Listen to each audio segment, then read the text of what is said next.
Bonjour Aïssata. Bonjour Aïssata. Bonjour Julien. Bonjour. Bonjour Aïssata. Installez-vous. Aïssata, je vous présente Simon Lebert. Installez-vous Julien, on va vous apporter une chaise, n'inquiétez pas. Vous connaissez ce robot? Non. C'est Simon qui le fait. Je vais reculer un tout petit peu, voilà, très bien comme ça, on peut le voir. Alors c'est un robot éducatif que vient de nous présenter Simon, qui permet en fait aux écoles de comprendre comment ça marche un robot. C'est pas mal, non? Ça roule. Ça roule, tout à fait. C'est un robot aussi qui a la particularité au niveau fabrication, qui peut se faire en injection plastique, mais aussi en impression 3D, pour être fabriqué un peu partout dans le monde. Moi, je me déplace Et voilà, au donc Bénin. Aïssata, c'est l'Asie et l'Afrique. Hein. Je me déplace au Bénin en novembre pour développer la fabrication en impression 3D du robot. Et j'interviens tout à l'heure avec la délégation béninoise pour présenter un petit peu ce qu'on va faire sur la fin de l'année. Alors, moi, je vous libère, je les garde, et après, vous pourrez discuter tous ensemble, justement, peut-être vous retrouver quelque part sur le continent africain. Ça marche. Ah, c'est cool, en tout cas. Ouais, c'est cool. C'est marrant, ouais. Je vous laisse le micro. Alors, Aïssata Fané, présidente et cofondatrice de Savane et Mousson. On fait un petit détour maintenant par l'Asie et l'Afrique. Vous avez créé Savane et Mousson avec vous, Julien Dohan, c'est ça? Juste le micro là, comme ça je vous entends bien, parce que vous savez comment c'est, il y a du monde, il y a du banc, vous avez vu 60 000 participants, vous comprenez, moi j'ai besoin de vous entendre. Qu'est-ce qu'on se raconte dans les grandes plaines, les pluies diluviennes, quand elles se rencontrent? Qu'est-ce qu'elles se racontent? Je suis désolé, j'ai pas entendu la question. Que se racontent les grandes plaines et les pluies diluviennes quand elles se rencontrent? Alors, elle parle beaucoup de cuisine.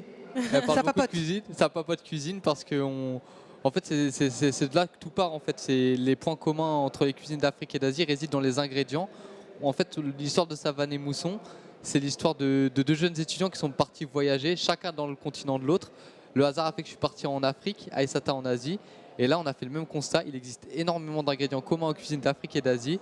Et ces ingrédients sont des passerelles pour créer une cuisine nouvelle, une cuisine afro-asiatique. Exactement, et cette passerelle, en fait, c'est ça qu'on s'amuse à mettre en avant à travers nos restaurants, notre service traiteur et aussi notre offre food truck qui se déplace partout en Île-de-France pour les festivals et les grands événements. Mais alors comment on fait? Parce que c'est quand même un milieu concurrentiel. On voit, vous avez une flamme, vous avez envie, c'est bien, vous avez en plus une vraie aura internationale, mais comment on fait pour s'imposer? Face aux concurrents, c'est vrai que c'est difficile de s'imposer. Nous, ce qu'on a essayé de faire, c'est d'être différent et d'être innovant sur les propositions culinaires. Ah, sûr, il n'y a peut-être pas beaucoup de propositions afro-asiatiques. On n'est pas nombreux sur le marché, on était même les premiers sur ce secteur-là. Et c'est vrai qu'aujourd'hui, ce qui nous différencie beaucoup de la concurrence, c'est qu'on incarne vraiment notre projet. Donc à travers nos réseaux sociaux, à travers notre cuisine, on est vraiment très axé aussi sur l'innovation, comme je disais. Et aussi, on a une grosse communauté sur les réseaux sociaux qui nous soutient et qui partage notre message aussi et qui se sent impliqué dans notre aventure entrepreneuriale. Donc c'est ça, je pense, notre plus grande force et notre différence vis-à-vis de la concurrence. Et moi, je pense aussi que notre plus grande force, elle se situe ailleurs, c'est dans nos équipes. Aujourd'hui, je pense que ce qu'on a réussi de faire de très bien avec Savane et Mousson, c'est qu'on a vraiment un noyau dur de personnes motivées et dévouées pour faire avancer le projet. Et sans eux, on ne serait pas là aujourd'hui. Aujourd'hui, on est une trentaine chez Savane et Mousson. Et chacun œuvre au quotidien de mieux qu'il peut pour faire avancer le projet. Et on a encore plein de nouveaux projets qui arrivent pour 2024. Parce que ce n'est pas que les équipes, vous venez de débuter la franchise. C'est ça votre fierté, ce serait de voir des petits? C'est ça. En fait, nous, sur 2024, on projette du coup de se lancer sur un format de franchise pour faire porter notre message à l'échelle de la France. Donc effectivement, ce qui serait bien sur 2024, c'est qu'on puisse lancer ce format-là. On y travaille depuis maintenant 1 an.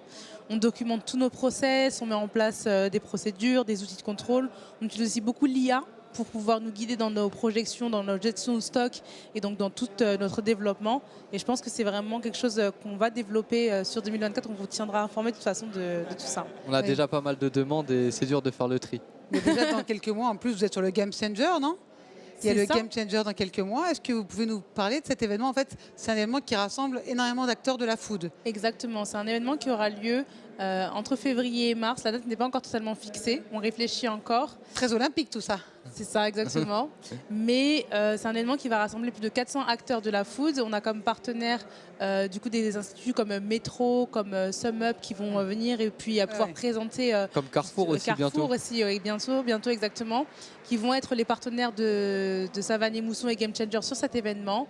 Et on invite justement tous les entrepreneurs de la food à nous rejoindre parce que c'est vrai qu'on n'a pas vraiment d'événements axés sur la food. Non, il n'y en a pas. Et là, ça sera le premier. Donc on est très content d'être les ambassadeurs de cet événement-là et on espère qu'on sera vraiment nombreux. Et moi, vous allez me donner un peu, vous allez partager un peu vos plats préférés chacun. Vous allez me raconter tout. Alors moi, les plats préférés, mon plat préféré au restaurant, je pense que c'est un California Roll qui s'appelle le Bangkok Conakry. Parce que tous nos plats ont des noms de destination. Du coup là, c'est un voyage entre la Thaïlande et la Guinée. On a du poulet croustillant maison, des poivrons grillés, de la sauce coco curry. Et surtout notre sauce, une chair de coco caramélisée à la cassonade qui fait un mélange sucré-salé qui donne l'eau à la bouche. Oui, merci. Je pense que c'est contagieux. Le mot à parler, moi j'aimerais aussi, Aïssata j'aimerais aussi parler d'une recette qui est la recette favorite d'Aïssata du coup. Elle est dans le livre de recettes de Savane et Mousson, d'ailleurs donc très facile à reproduire à la maison. C'est la recette inspirée de ma mère, donc le riz tieb sénégalais, qui est un riz qui est cuisiné dans un bouillon de sauce tomate, d'épices, de carottes, un petit peu de chou. Et en fait, cette recette, elle est emblématique puisqu'elle est à la base de plusieurs de nos recettes dans le restaurant. Et donc, on le saute, nous, dans le restaurant à la thaïlandaise avec des oignons pimentés, de la sauce soja, de la coriandre, des oignons frits. Et donc, c'est un de nos best-sellers. Donc, je vous invite à découvrir cette recette-là. Je peux passer la journée à vous écouter. Allez, Julien et Sata, merci beaucoup à tous les deux. Merci beaucoup. Très bonne continuation. Tenez-nous au courant pour le Game Changer. Ça marche. À très bientôt. Allez, bonne fin de Big.